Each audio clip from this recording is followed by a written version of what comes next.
Welcome to talkSPORT Boxing Live and Direct, a brand new show, and we're direct from Riyadh, Saudi Arabia in partnership with DAZN. Head to DAZN.com/boxing to buy Usyk versus Fury 2 with no subscription required. Terms and conditions apply, of course. Well, I'm Gareth Davis, and alongside me is Spencer, the Oman Oliver. Spencer, what a day we had at Media Day yesterday. Yeah, we really did. We was in the hotel for what, 9-10 hours. We sat in the lobby and we saw Tyson Fury turn up. We saw Oleksandr Usyk turn up, both looking fantastic.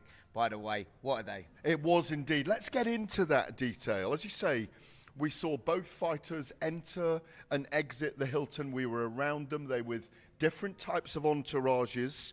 What did you make of their body language, of their size, the aura around both of them? Let's talk about Oleksandr Usyk, who walked in actually first, and we saw the first glimpse of him. I thought he looked fantastic. He looked bigger, but he looked very athletic still. He looked like he was in a great place. Huge entourage with him as well. But listen, and their purple tracksuits. Yeah, they're always going for these strange looks, aren't they? And the purple one was way out there. But yeah, I think my first thoughts were a happy fighter, dangerous fighter and all that. And he looked in a great place, not just physically, but mentally as well. I thought he had the aura of a Hercules yesterday. There was something huge about him. He had bigger than physicality. He had an aura around him. Let's come to him in a minute. But Tyson Fury, smaller entourage yesterday. What did you make of Fury? He seemed very subdued in some ways. Yeah, he did. I mean, listen, he's coming back off that first loss, isn't he? And we don't know how he's going to react to that. You know, is he a guy that's going to feed off that, stoke the fire and come back bigger, better? Did he underestimate Oleksandr Usyk going into that first fight? I mean, it was close. It went down to the wire. But Fury, you know, you could see there was a sort of menace around him as he walked in. He looked slim. A focus, maybe? Absolutely. He looked very focused. Didn't want to chat with the media. You know, like he's got his mind on the job. He's talking, you know, he's talking about not being with his family for 3 months. This guy has changed things up. He just wants to get this fight on, like right now. He was the last to arrive last night around 6 p.m. Usyk had come earlier in the day, did 3 or 4 hours of media interviews. Tyson seemed to have a sense that, for me, he looked like he's ready to fight. He's had a deep camp, as you say. He said in one interview he hasn't spoken to Paris, his wife and the mother of his 7 children, for 3 months. Does that seem strange to you when you say that? Well, it just tells you, you know, what this means to him, getting this victory. When we're talking about, you know, modern legacies and modern eras and, you know, being the best or one of the best out there, you know, Tyson Fury wants that. He wants to go down in history. Now, forget what he says, whether he says he's not worried about all that stuff and talking about money, etc. Legacy is important to every single fighter. And, you know, I think for Tyson Fury, it's a must-win fight for him going into this one. Well, you know that when you get into your 50s. Oh, no, you're not quite in your 50s, are you? But you're not far off. I think you're going to be in your 50s in a few months' time. In a few months. But the thing is, though, that you rightly point that out, because Fury eschews legacy. He says he's a prize fighter. It's about money. But as time goes on, you do tend to look back at your career. You do look back at your fights. You do look at where you belong in the pantheon of the greats. And I think Fury will never have in his life a more important fight than he's got coming up on Saturday night. Gareth, we're talking about, you know, we're not just talking about the best of the modern era here. You're talking about what these guys fitting into, you know, the history of the sport of boxing, you know, and for Tyson Fury going, you know, reversing that loss and doing that and looking what he'd done with Deontay Wilder, etc. He will go in there. He will fit up there in the rankings, and it is important to fighters. You know, don't worry about the emotions and what they're saying right now, because he hasn't seen his family, he's angry, he just wants to get this fight on, he's done all the hard work, all the training, but that legacy is important to every single fighter. Well, I'm hearing from his camp that he's so well conditioned that it was like being in jail, they called it, which is what you want to hear. It's what Marvin Hagler always famously said. You go into training camp, you go into jail, you have no distractions. He looked long and lean to me, and the weight's been discussed a lot. 19 stone plus, I think, is optimum weight. But Usyk, going back to him for a moment, as I say, the aura of a Hercules, he carried himself like a champion yesterday. But 2 things, you mentioned it just now, massive entourage and carrying himself with patience and doing hours of interviews yesterday. Yeah. What did you make of him overall? I thought he looked fantastic. You know, I think that, you know, like I say to you, when you say like happy fighter, dangerous fighter and all that, there was just this aura around him, you know, and he was, you know, he was engaging with all the media. The guy has left no stone unturned, you know, and I think that we spoke to Alex yesterday, his promoter, and Alex was talking about, you know, Oleksandr Usyk actually still loving the training at this late stage of his career, 37 years of age. He said this is what he lives for. You know, he's not one of those guys that's falling away from the sport, falling out of love for the sport. He's getting better, he's getting bigger, and he's getting stronger. And I think what we saw yesterday was a guy that has developed into a full-blown heavyweight. Not a guy that, you know, we saw in the early days boxing the likes of Derek Chisora and maybe struggling with the strength and the size of Chisora. We saw a guy here who now looks like a fully-fledged heavyweight, and he's carrying that weight well. Can we make anything of people saying that Usyk looked the happier of the fighters? Because I like a grumpy Tyson Fury. I like the transformed Tyson Fury, the guy that can't wait to get in the ring and prove that he can do it, that it's revenge now, not repeat. There's definitely an edge about Tyson Fury, that is for sure. Whether that's a good thing or a bad thing, we're only going to find that out on Saturday night. You know, there's a lot of pressure on his shoulders going into this one because he wants to reverse this loss, but he's put everything into it. You know, the beard has grown now. He's stripped it back. You can tell that he stripped it back in training camp, like Rocky sort of style. He's gone back to the hard work, the knit and the grit. You know, the sparring apparently has gone very, very well. I thought he looked very lean. 5 young southpaws. Yep, 5 young southpaws, like the shark tanking. Using for the speed and whatnot and the movement, you know, rotating the sparring partners around. I think he looked in great shape, I really do. He talked yesterday, actually, in an interview about him coming in at around 21 stone. Don't believe that he is going to be at that weight. He looked much leaner than that. But Oleksandr Usyk was talking about him coming in heavier, and he did look heavier, didn't he? But he looked like he was carrying the weight well. And, you know, I think that he will get that weight spot on, so he's still got that movement and that mobility that's needed with someone like Tyson Fury. His optimum weight, they're saying, is around 222 pounds. Oleksandr, that is. Do you think, we'll come to it in a bit in more detail, but do you really think he can go back to 200 pounds? No, is the answer. We saw Roy Jones Jr. going up from like middleweight up to the heavyweights and boxing John Ruiz and putting in that brilliant performance. When he come back down, he was never the same fighter. Got beat by Antonio Tarver and a number of other fighters after that. But I think moving up, once your body, you know, develops into that sort of shape, to come back down again, you're taking away your punch resistance, your strength, and all your mobility and everything else. And the answer to your question is no, I don't think that he does come back down again. Maybe just talking about that. We'll get into that in a bit more detail when Adam Smith joins us shortly as well. Look, let's talk about what makes Usyk so dangerous. First of all, his mentality. It's been one of his great strengths throughout his career. Is that a case of Usyk beating Fury mentally ahead of this? Because he seemed to in the first fight. He ignored all the japery, he ignored all the slurs and the insults, and it just seemed to wash over him. He didn't understand English at that point, did he? No, but listen, I think in his own mind, anyway. I think he actually did understand English, but was sort of being arrogant to it, if you like, in many, many ways, like sort of pretending that he doesn't quite understand stuff. Totally impenetrable. Absolutely, wasn't he? He's unreadable, unpredictable, and that's what makes him such a brilliant character. I think Oleksandr Usyk is one of those guys that you just look at and you go, I can't read this guy. And that's very difficult for a fighter because you sort of get a feeling when you're around him. But with Oleksandr, he's a very unpredictable, unreadable character, and that's what makes him so dangerous, you know. And I think that he's the sort of guy that feeds off the challenge, and that's what he's looking for at this stage of his career, the challenge. And he'd done that with Tyson Fury. He was boxing the best heavyweight of the generation up until then, and now Oleksandr Usyk has taken that throne, and he'll want to keep that. We mentioned his size earlier. Is it an indication, having had Fury hurt in that first fight in the 9th round, or certainly almost out, obviously a 10-8 round in the 9th round, do you think his increased size is perhaps behind the scenes an aim that he wants to finish Fury in this fight? Yeah. More strength work. We know Fury's done more strength work. I've spoken to his camp. He's doing all his best marks ever, according to Christian Blacklocker's strength and conditioning coach. But do you think Usyk may even be looking for the finish here. Yeah, I think that what they'll be doing is they'll be trying to calculate it. It'll be a calculated gamble on what Fury's weight is going to be coming into this one. Going into that first fight, Fury was a career lightest for a long time since the first Deontay Wilder fight, and I think that we saw in the second Deontay Wilder fight, Fury put on a lot of weight, and it was very, very effective for him. And you saw the performance in that, probably a career best performance from Tyson Fury. And I think they'll probably be taking a calculated gamble, saying, Fury come in light last time and it didn't work. He was trying to match us for speed and mobility, and that didn't work. You know, Usyk sort of was controlling the space and controlling the pace. More importantly, throwing those combinations, those blistering hand speed combinations. He didn't between rounds 3 and 7, though. No, but he did. He started as soon as he started doing that. That was when he started having an effect. So Usyk will. Could Fury have been complacent from round 7 onwards? Fury could have been complacent. He's admitted to it. I think that Fury was complacent from the opening bell.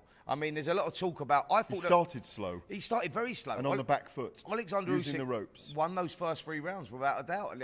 But the surprise was Usyk was a man that took the centre of the ring, controlled the fight from the centre of the ring. Fury was being put on rope to rope, and he was even being pinned in the corner as well. No one expected that. Usyk showed a lot of physical strength in that fight, so I think Fury would have come in heavier this time. For that reason, he'll go, I want to command the centre of the ring because that's where I need to be. Usyk is the guy that boxes well around the perimeter of the ring, on the back foot, moving in and out. That's his sort of style. But he actually done to Tyson Fury what Fury should have been doing to him at the opening of that bell. And I think that sort of played with Tyson for a few rounds before he got into it. Yeah, that's very interesting. I've got a couple of different takes on that, which is I don't think he did dominate the first 3 rounds.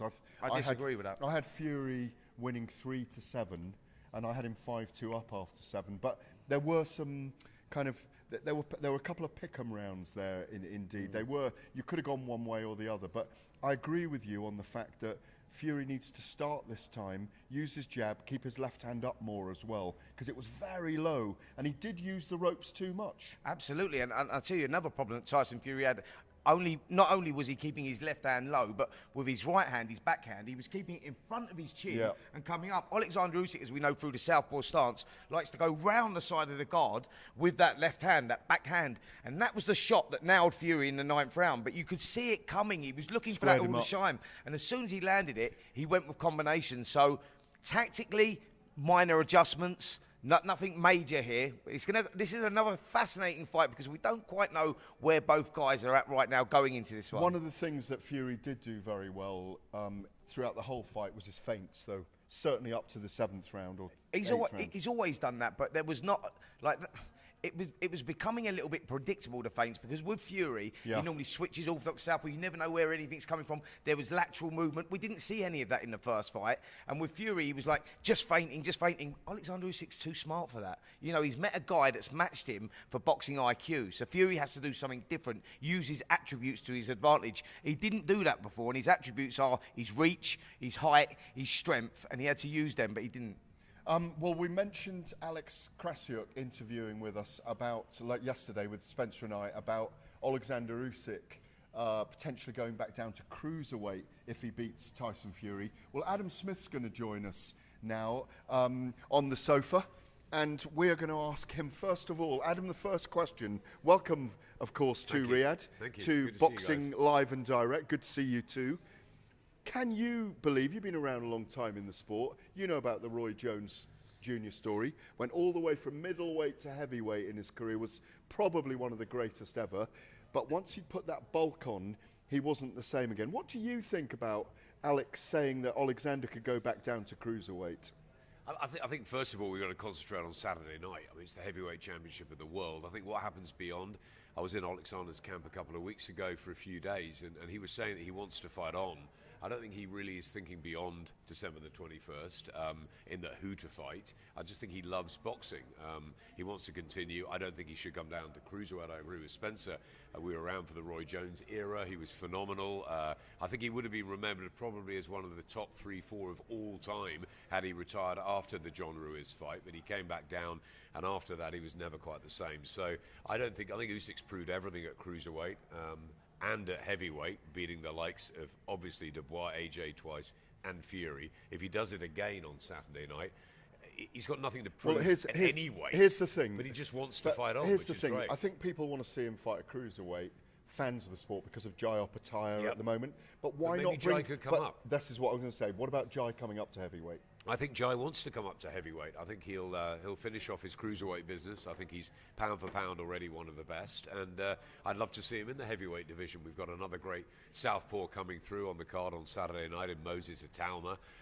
These southpaws, I mean, we remember when there were hardly any. Michael Moorer was probably the only one, and Audley Harrison, of course. But southpaws at heavyweight, a few and far between. I was in Gibraltar the other night and saw Mike Perez, who was one of those, but he's down at cruiserweight these days.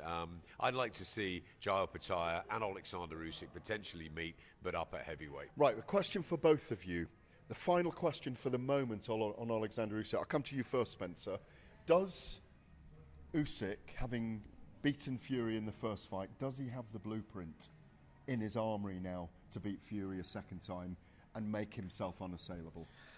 The answer's quite simple, really. Yes, he does. He understands the blueprint, and he will have to make those minor adjustments. But what Oleksandr Usyk is great at doing, and this is what makes him such a brilliant fighter, is that he has that visual imagination, that if something's not quite going wrong, he has that adaptability. He can change things around. Not many fighters can do that in the heat of the moment, and Usyk is one of those guys that has that, you know, that classic stuff to be able to do that, and I think that is very, very important. So he will recognise that things have to make minor little changes in there, but the blueprint was already there. He went out there, and the moments when he was on top with Tyson Fury, he was very, very good. And it's going to be, look, it's a tough night for Tyson Fury. It really is. This is more about what Tyson Fury can do as opposed to what Oleksandr Usyk can do. Let's ask Adam that then, Adam.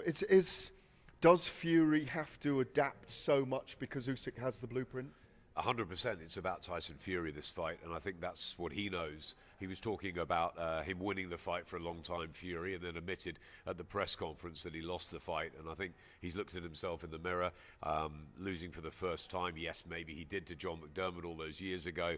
Maybe he did to Ngannou, but this is the first official loss, and I think it's hurt him. And I think he'll have gone back, looked in the mirror, gone back to the drawing board, and I love the way he's locked himself away in Malta. No media, no Paris on the phone, nothing. It has been jail-like for Fury. I think he'll come in incredible shape. I think he needs to. He has to make the adjustments in this fight. As Spencer was saying, he has to utilize those attributes, the big jab. I love his uppercut. In the first fight, I thought he didn't use it enough, and when he did, it was really effective.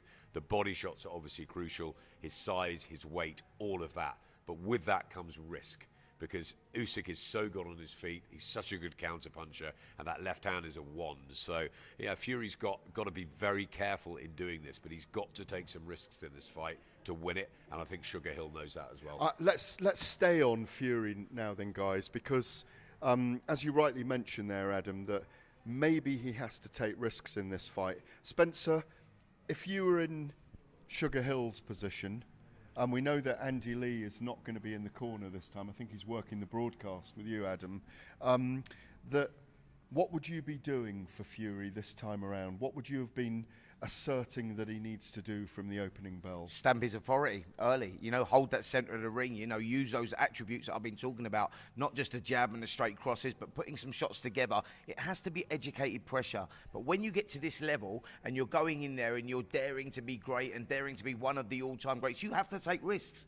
That is the game that we're in, you know, and unfortunately for Tyson Fury, he's up against a guy that is incredible and can adapt to the moment. But it is so important that he stamps his authority early, takes centre of the ring, and tries to take control from the beginning. And he did that against Wilder in the second fight. He took risks. He came in. He utilised those Kronk tactics. Took the fight to Wilder. Yeah, but he won't fight like that in this fight. What I'm saying is he took risks. But all he needs to do, and I think he could do that again. There are things, having so many of us have analysed that first fight, Adam, and we know that Fury's hand was low. We know his jab is effective. We know he needs to stay off the ropes. We know he needs to try and push Usyk back. We know he needs to throw the uppercut into the body. Or there are things. I think you can see the mistakes that Fury made, and I think that's almost an advantage in training camp to apply them, because I don't think Usyk's going to do that much too different this time. No. He's almost like that brilliant football team that knows that they can win in the last couple of minutes of the first round or the last couple of minutes of a fight. And he might sit and wait and do what he did in the first fight. His punch output, for example, is much greater than Fury's. You and I have talked off air about the combination punching he throws, he is likely to throw more and land more. Yeah, but the big problem that Tyson Fury has, that we'll all sit there and analyse and assess what needs to be done. Oh, he needs to land that, and he needs to throw the right hand, put the combinations together. Easier said than done when you're actually in there against a legend, an icon like Oleksandr Usyk. You're both swaying. I'm going to say that my sense is that you're both swaying towards Oleksandr Usyk in this fight. Yeah, I'm not swaying. I've always said Oleksandr Usyk, and Adam? After seeing him yesterday, I still think that. No, I think it's a fight that Tyson Fury can win, but it's a fight that Oleksandr Usyk should win. He won last time. He boxed really well. How did you score it last time? I had him up by 3 rounds at the end. You were a 3-round guy. You were a 3-round. And I was a 112. Yeah, and I was a 1-round guy. Yeah, look, I thought Usyk won the fight fair and square. I didn't think it was even controversial, really. But it was close or not? It was close at times. I thought Fury had a big chunk, 4, 5, 6, 7, definitively. Yep. But I agree with Spencer. I thought Usyk started really well, the way he utilised his feet, the way he was just trapping Fury into corners. I thought he was brilliant, like he did against AJ in the first fight at Tottenham. He just took that jab away from Joshua. And in the fight with Fury, he was brilliant, I thought. And then, of course, he went through the rough time. But he came back, and I think that's a really important sign, and nearly stopped him in the 9th round. I think this time around, Oleksandr Usyk knows he can win the fight, but I think he's put a little bit more weight on. I saw him in camp, and he looks a bit stronger. Maybe he thinks he can even knock out Fury this time, and look, everyone's saying it's going to be late. It's going to. It wouldn't surprise me if one of them wins by knockout in the first half of the fight, because Fury is certainly going to try and apply the pressure, but Usyk's a wonderful counter-puncher. And a wonderful finisher in a fight. Well, he didn't finish him.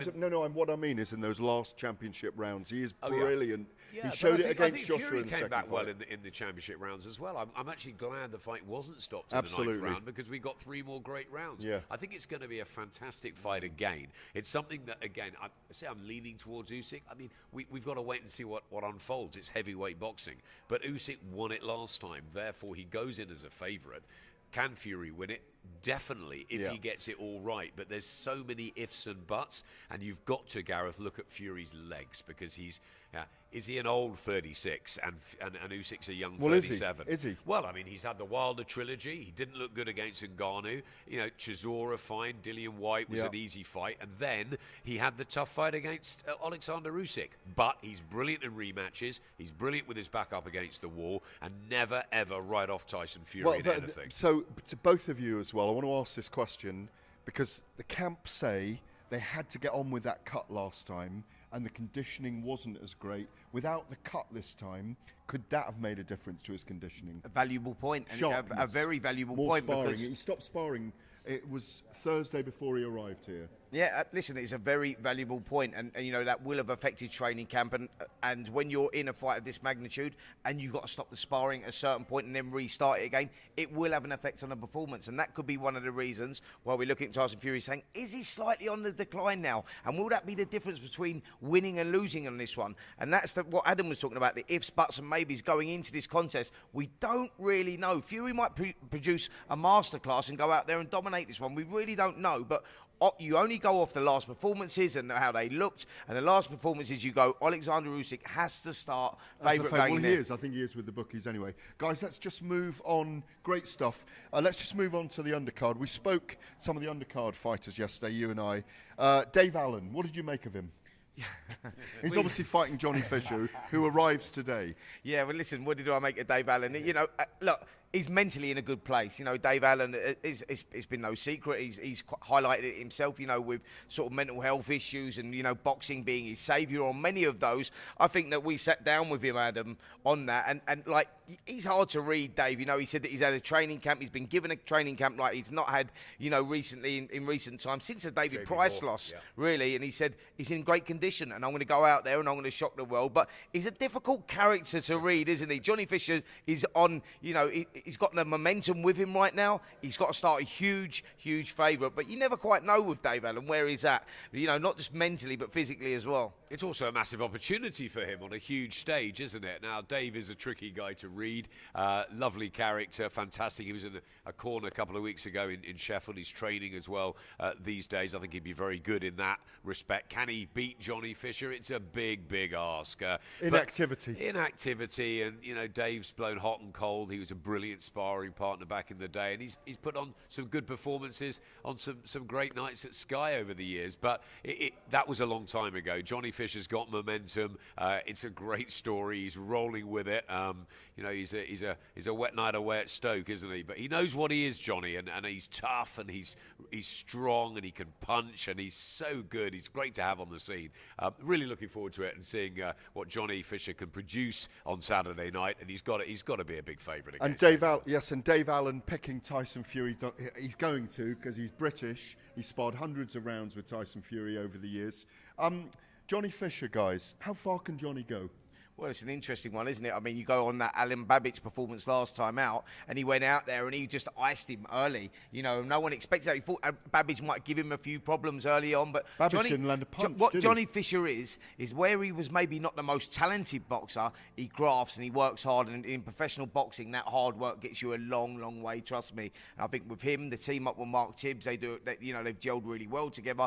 You know, I think that, you know, how high's the ceiling? It's difficult to call with Johnny Fisher. You go European level for sure. Can he get onto that world stage? Until we see a fighter in with a fighter of that sort of magnitude, we won't really know. But he's definitely a character and definitely one to keep your eye on, this young batch coming through. You know I love a story. I loved it when you were fighting. There's got to be something about a boxer. And Johnny Fisher from Exeter University, studying history, rugby player, coming into boxing with his dad, the Chinese, the Bosch, the Bosch army. I was there in the copper box when he fought Alan Babbage. It didn't last long. I took my daughter actually with me, and she loved the whole occasion because the atmosphere is fantastic. He's got great fans. I could see him packing out many arenas and maybe taking the show not just to Saudi but to the States. It's Australia. He's big, isn't he?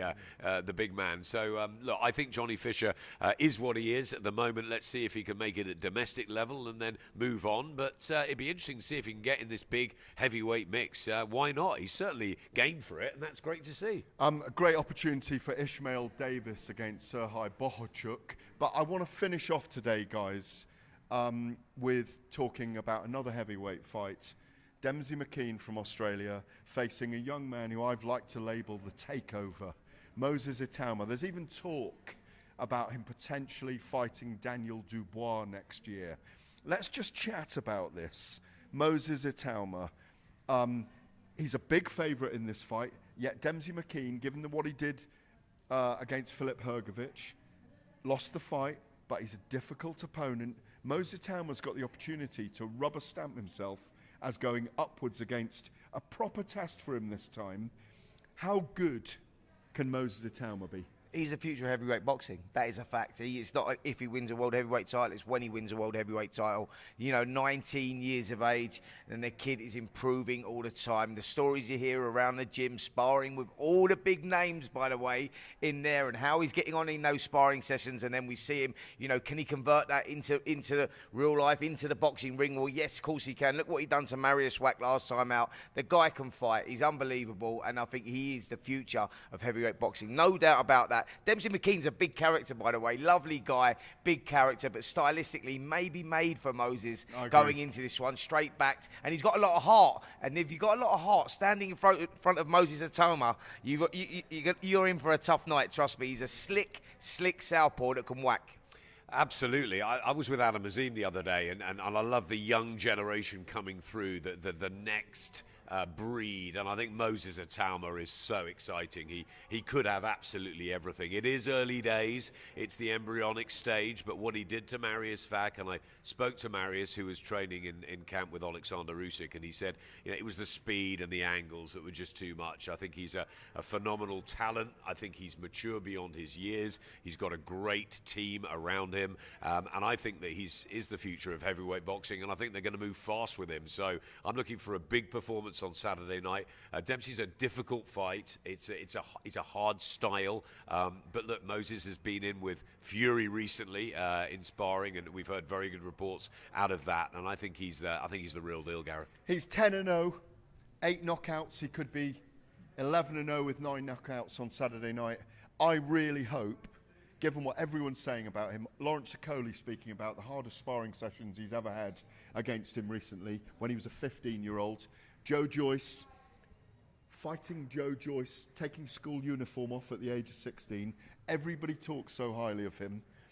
Spinks had a handful of fights before he defeated Ali, remember? The vow of silence, he's not good enough to fight me. Ali lost him. They did the rematch in record-breaking Astrodome.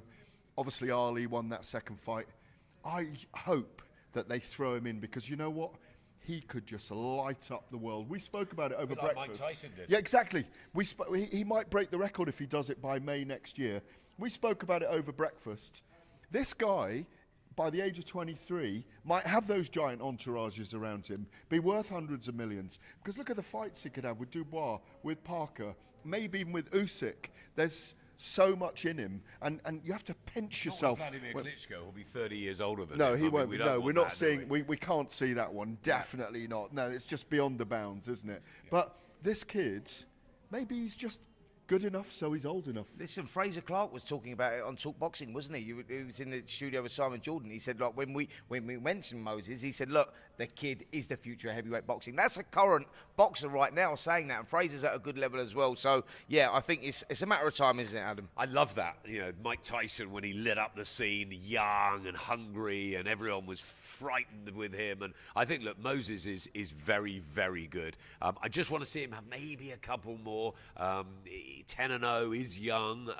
Let's see how he gets on Saturday night, one step at a time. Don't look too far ahead, but 25, 26 could definitely be the years that Moses Itauma becomes a world heavyweight champion. I think it's written for him, I really do. Thank you, Adam. Thank you, Spencer. We are off to the grand arrivals now down at Boulevard City in Riyadh. Thank you for watching talkSPORT Boxing live and direct from here in Riyadh, Saudi Arabia. Don't forget to tune into our Fight Night Daily podcast from the grand arrivals later this evening, and with all our exclusive content throughout the week right here on talkSPORT's Boxing YouTube channel. We will see you next time.